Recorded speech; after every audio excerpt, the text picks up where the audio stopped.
Greetings gamers, Kentaro here. Today I've got a special treat for you. I'm going to show you my rifle berserker build. I've been using this build for quite a while now. I've kind of switched back and forth between this and the arms discipline zerker version. Right now this video is going to be about the strength discipline version. You can play either one. I've kind of tested both, and I think that the strength discipline one is the stronger option. But you know, try it out for yourself, see how it is, how it suits your playstyle. So what is the rifle berserker build? This build is all about burst, lining up your F1s in berserker mode with your strike attacks. Mostly that's going to be your rifle attacks, your 2, 3, and 4 skills. And you're going to be using your signets to boost your damage, to get unblockable, to get things like fury and swiftness, and even more ferocity. So what is the basics of the build? There's a few variations of it. As far as like skills go, I'll describe those first a little bit. I really don't ever switch from greatsword rifle. So if you watched my last video about Spellbreaker, I went through all these skills in detail. Mostly you're going to be using your greatsword as an escape mechanic, and you can use your damage to kind of like pressure people that are chasing you. Going in and pressuring with this and playing more aggressively and offensively is extremely high risk, but it is one of the capabilities of the build. Most of your damage, most of your time playing this build will be spent in rifle, but you'll be swapping back and forth. So it's very important to familiarize yourself with how exactly rifle works, because they have changed it a little bit and given it some really nice buffs, especially to brutal shot and how the evade and the shot works, and how the explosion mechanic works on things like explosive shells. So it's just the AoE on the target has been improved. So a lot of good quality of life features. I mean, the standard rifle F1 is still bad. You'll pretty much never use this, so just avoid that. But yeah, the main thing is getting in and out of Berserk. So with this build, you have access to your Berserk mode. You need a full adrenaline bar in order to get into Berserk mode. This is where all of your burst is going to come from your rifle berserk F1 called Gunflame. So how do we set that up? So the basic way to do this is, obviously we'll start in rifle mode. So you want to get into combat first. The reason you want to do that is because if you don't, your adrenaline, right, if I stop attacking, on the dummies you'll stay in combat for quite a long time, but in PvP, if you don't use this while in combat, your adrenaline bar, it'll fill up and then it'll instantly drain. So that's really bad, and it's really hard to try and make up for that, because your auto attacks and your 2, 3, 4s don't give you any adrenaline. So if you're trying to line up your burst, I mean, your window is basically wasted. So here we have a full adrenaline bar because I've been in combat this entire time. So we're just going to go into our F1. So Gunflame, right? This is what we want. We want full might stacks, right? So boom, F1. And now we have Berserker's Power. That gives us extra strike damage. So now we can use another one. Now we can use another one. And then if you use Rifle Butt, it resets the cooldown. Oh, so my Berserk one ended. But if you line it up correctly, you can get 3, sometimes 4 if you're really lucky.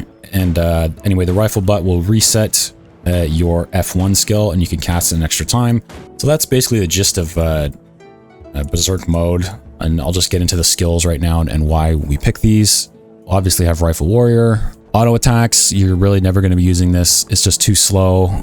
It doesn't do enough damage, and you don't gain enough adrenaline off of it. 100 Blades, you really should only use this if you have quickness up from just entering Berserk mode, but really it's just not enough damage. This is not a priority for when entering Berserk mode, so you probably will not have quickness up for this.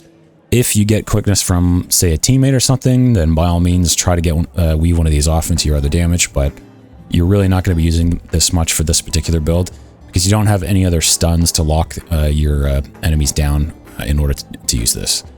Whirlwind attack, mostly it's going to be used to escape being pressured. In rare situations, maybe to cleave down targets, you might want to use this. Blade Trail, again, not really the most useful skill in this build. You don't want to be... You have a great ranged weapon already, so there's no reason to be using this unless you're chasing somebody and you're feeling pretty confident that you can play aggressively.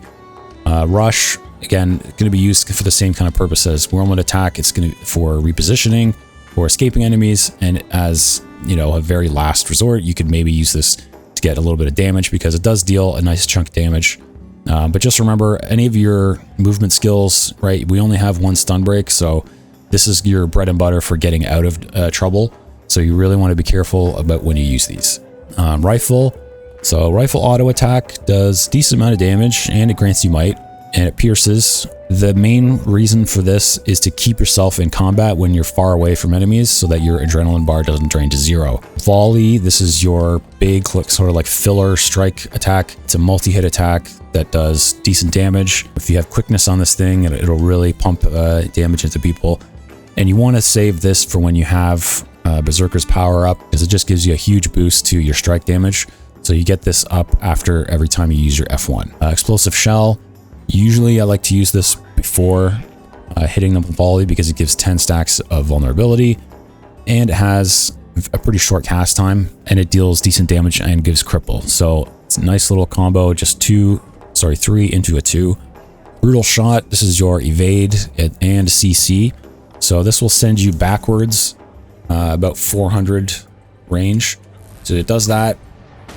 And the nice thing about how it works now is the shot portion of it comes out pretty fast, and you get a nice chunk of damage and 12 stacks of vulnerability. So if you can, you could use Brutal Shot into Explosive Shell into Volley, and that will give you almost 25 stacks of vulnerability and set them up for a nice big damage combo.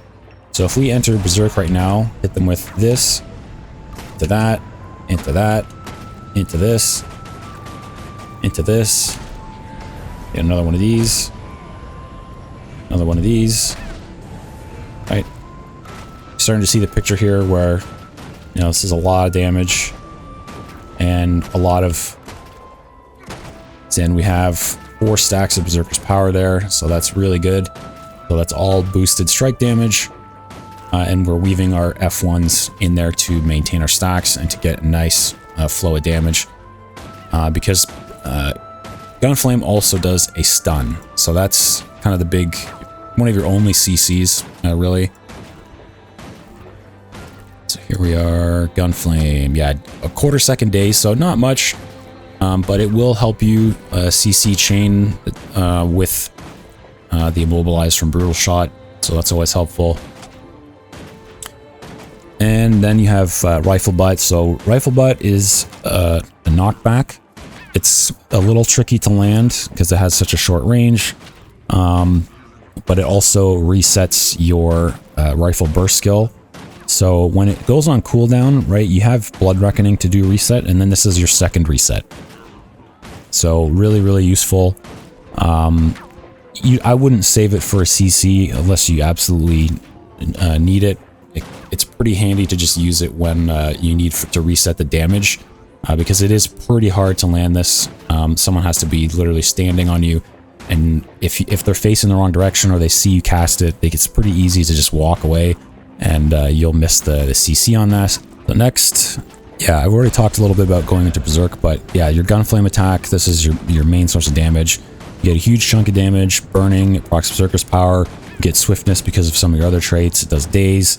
It hits multiple targets, and yeah, that's basic for that. And then this you'll still use sometimes, your Arcing Slice, when your Berserk is on cooldown, and it gives you Fury. It's still like an execute, so it gives you a nice little bit of damage.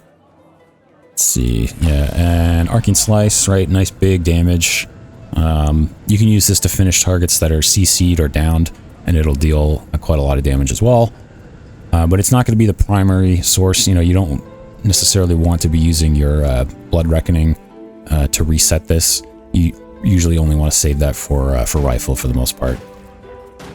Okay, into the utility skills. So Blood Reckoning, like I said, this is really not going to be used for healing specifically. It's more to just reset your Gunflame here, right? So boom, we hit that, reset again, right? Hit this again, hit this again. Right, 2 full resets there, so that's a nice big chain of damage, and then there we get the 4th one off. It's probably going to end any second now. I'm gonna get lucky. Oh yeah, we got a 5th one. So yeah, that's what this is for. And then, yeah, Berserk is off cooldown now, or Berserk is going on cooldown now, and now this is off cooldown already because we were in Berserk for so long. Signet of Might improves power. Main thing from this is you want to use this right before you use Gunflame so that your attack is unblockable, because a lot of your other damage is dependent on landing this. So we want to hit unblockable, and then boom. Because if it doesn't hit, then your Berserker's power doesn't trigger, and all your other stuff that you're trying to set up doesn't trigger either. So that's really bad. A balanced stance. This is your big survival skill, right? So you're immune to crit. You get pulsing stability, and you get swiftness from this. It has kind of a long cooldown, so you really want to make sure that you've used the other options that you have, like say brutal shot, and then whirlwind attack and rush to get out of damage. And get away from trouble and being pressured, because it will definitely save your life, but again, it is your only stun break, so be careful when you use it. Signet of Fury improves precision, so we get a bit more critical strike, and then when you proc it, it gets a full adrenaline bar. Ours is already full right now, so you can't see, and then it gives you ferocity as well when it's active. Right, so last skill here is, and just make sure you're in combat when you use this, because there's nothing worse than hitting Signet of Fury. Your adrenaline bar goes up, and then because you're not in combat, your adrenaline bar goes down. Lastly, Signet of Rage grants adrenaline while in combat. That's a pretty minimal adrenaline game. I think it's like 1 point. Really, it says 2, but trust me, it feels like 1.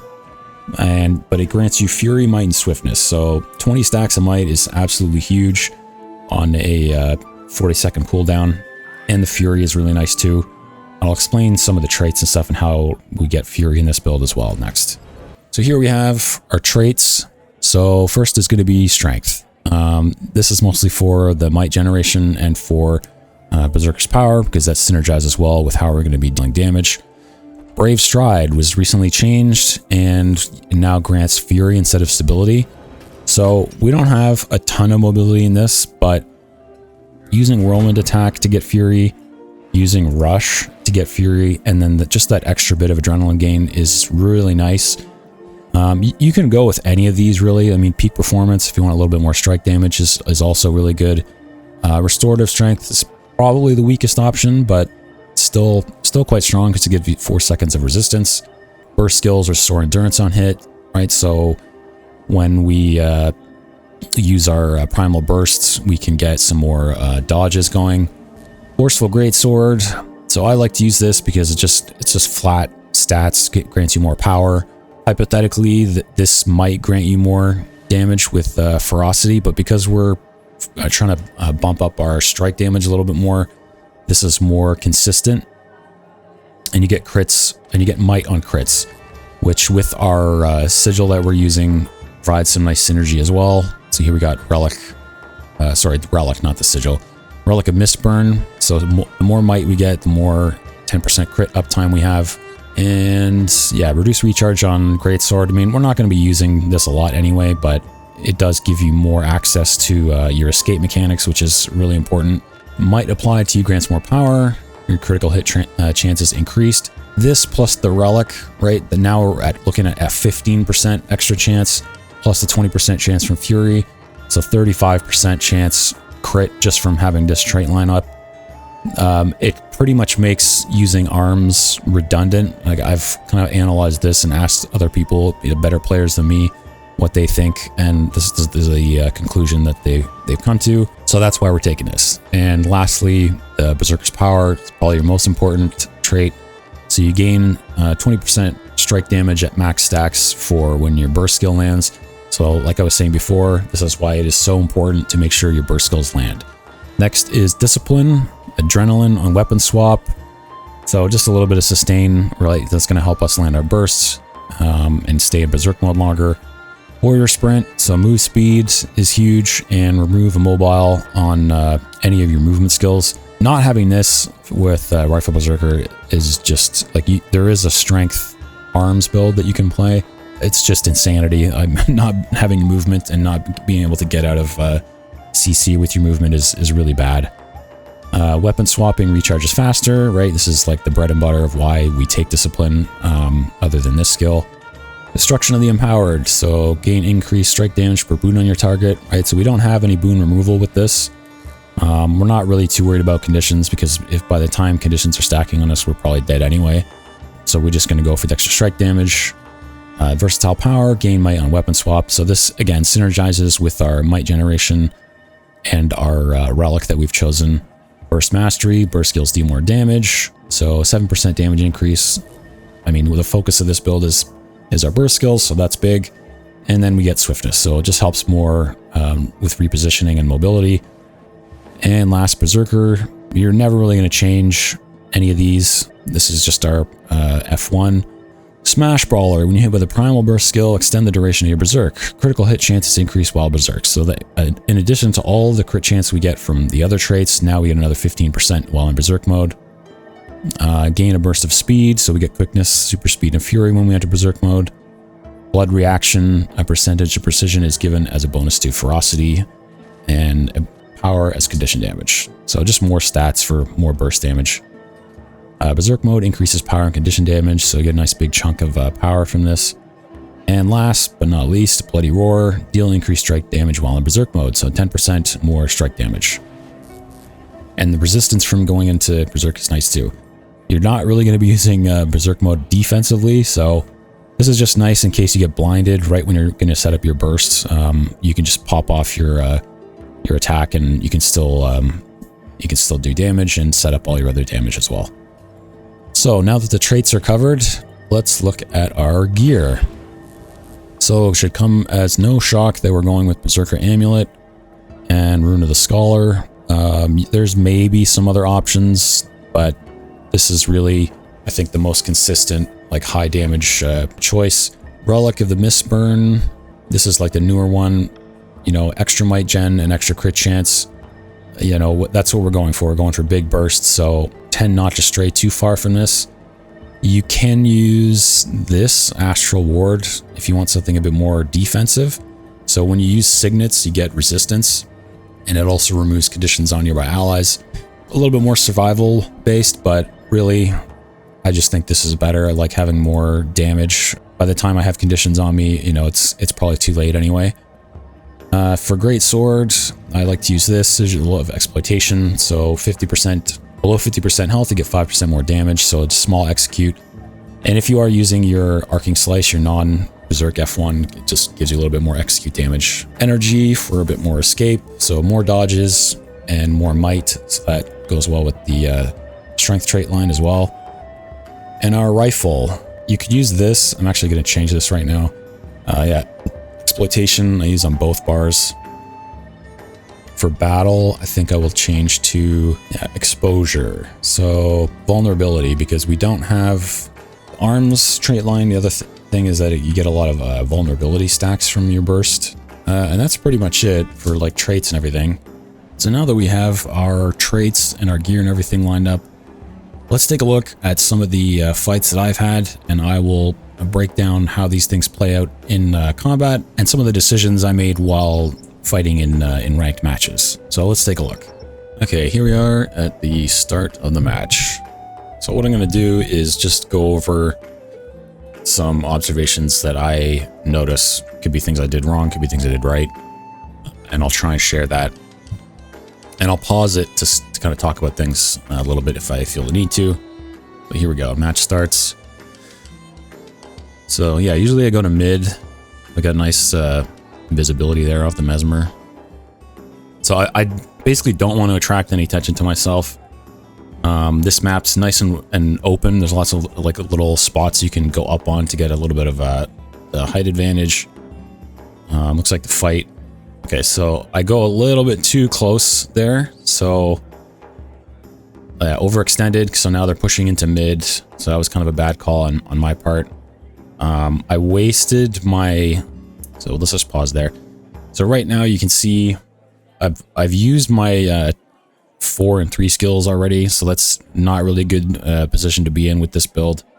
But this clip is actually from I was using an arms discipline build, so you can see on the bottom here there's the ferocity icon. So using your strike damage, because you don't have Berserker's power, using your strikes before you use your burst is not the worst thing, because you don't have that bonus like stacking strike damage with this. So anyway, let's continue. So I get CC'd in the middle here. I should have just tried to get out of this a lot earlier, so that was completely my fault. I was trying to like cap the node, I guess, but I get down to that Harbinger did a lot of damage to me. So my teammates got me back up, thankfully. So I've got this downed Harbinger in my sights, and I get him down with Greatsword F1. So it looks like there is... Okay, my team downed another guy here. That was mostly my team doing a good job of cleaning up and dealing a lot of burst damage. I kind of got lucky with that. So you can see my Astral Ward, with the two yellow circles going around me. This is giving me resistance. So here we got another Berserker. So he looks like he's playing probably a similar build to me. And then we got this. So I mobilized the Thief here. I got a nice big 13k Gunflame. Just pumping in some more damage to finish him off. And looks like a NECROS here as well. So basically all I'm doing here is just helping my team pump damage at mid. That's really your only job, is you're helping with the team fight, but trying to kind of stay on the edges of battle so that you don't get focused. Because a Berserker, Rifle Berserker, is a prime target for killing first, because as soon as their burst damage gets going, you can change the tide of team fight very quickly, but you also get killed very quickly. So here I use my rush. You can see it did a nice 6k hit on that Harbinger. So I got another Harbinger left here. I hit him with... Yeah, I only had Greatsword up there, but some damage, and then he gets finished off. So this other Harbinger is back, I guess. Let's see. So I'm chasing him back to home. Yeah, so I got my teammate here. Usually I can, like, you can kill like 1v1 Necros if you're like, see, like that damage right there was like 20,000. So yeah, that's all you really want to do. If you're doing a 1v1, you just want to end it as fast as possible. As soon as the fight gets drawn out a little bit, or you miss, or your F1s get dodged, it's basically game over. So I'm trying to feed some damage into the Spectre here. He goes out of range. I probably should have switched to this other target here. The, I believe it was the Warrior. So I got him down. I think my teammate actually got him down.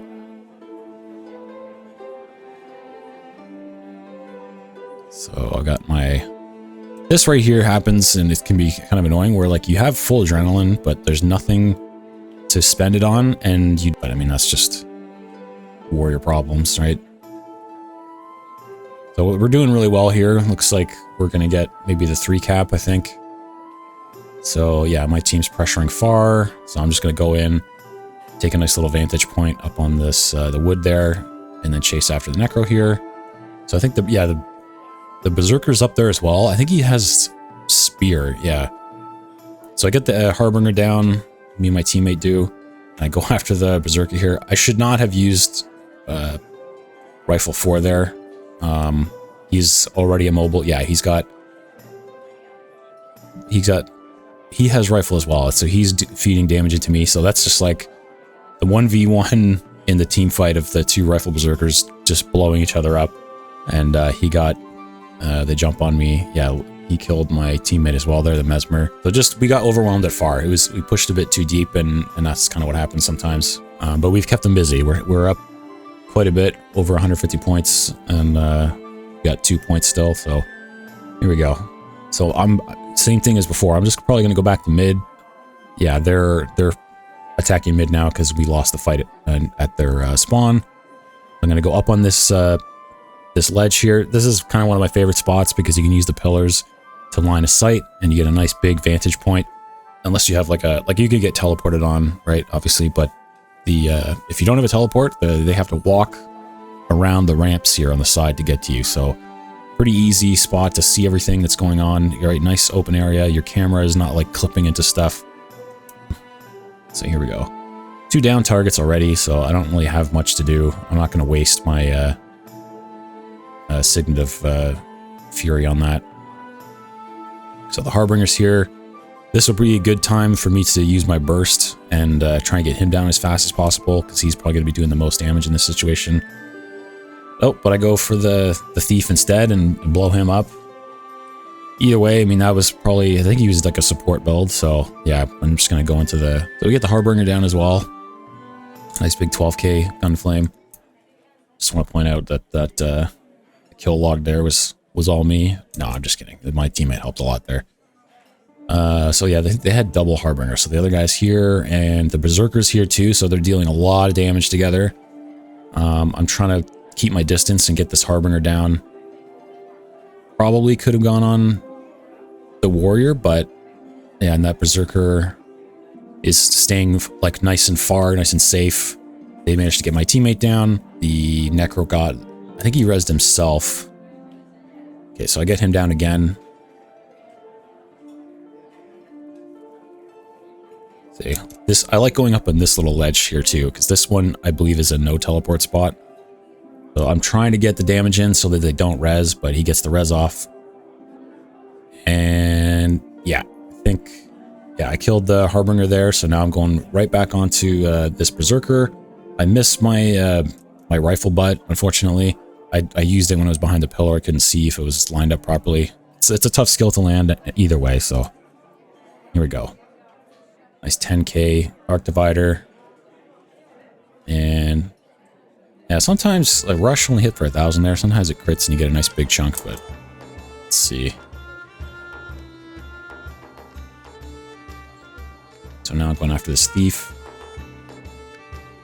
This is not the best setup for me, and this is, I shouldn't have gone in this corner. I can already tell this isn't going to end well, because it's 3-on-1 and my teammate's already dead.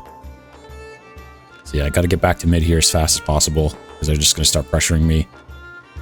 So yeah, I used my rifle 4 evades to get out of there. That Spectre did not like that, and my teammate here has arrived to help me. I think that is the Guardian.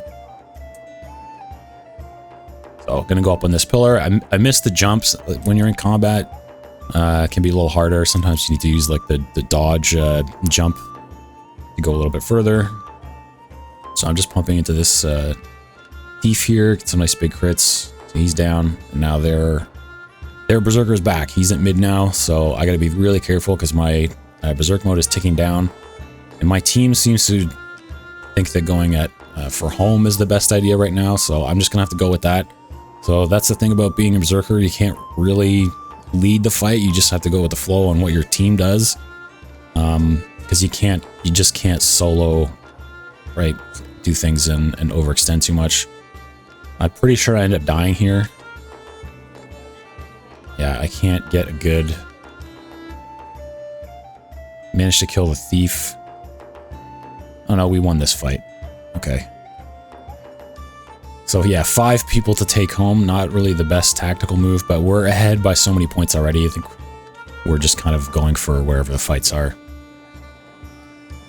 So I use my evade to give me a little bit of, create a little bit of distance to get back, further to mid. So the Berserker's up here. I think he is running like a spear rifle build or something. Full range, no escape mechanic whatsoever. You can see he's got unblockable up, 4 stacks of Signet of Ferocity. And yeah, let's see. I completely whiff my Arcing Slice there. But Rush, you can see he got a nice 6k crit, and that was actually enough to kill him. So, you know, when you're in a position where you can be super aggressive, and yeah, I use 100 blades was enough to get him. Like when he was down, you're just using damage. A damage skill when they're immobile.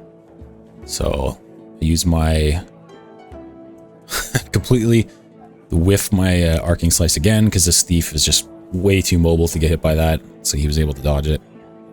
So now I'm in Berserk mode, get a nice big crit on that thief, switch to rifle, another big 2 crits. So he's basically done. So I'm going to try and switch to this Harbinger quickly, because he is really pumping damage into me.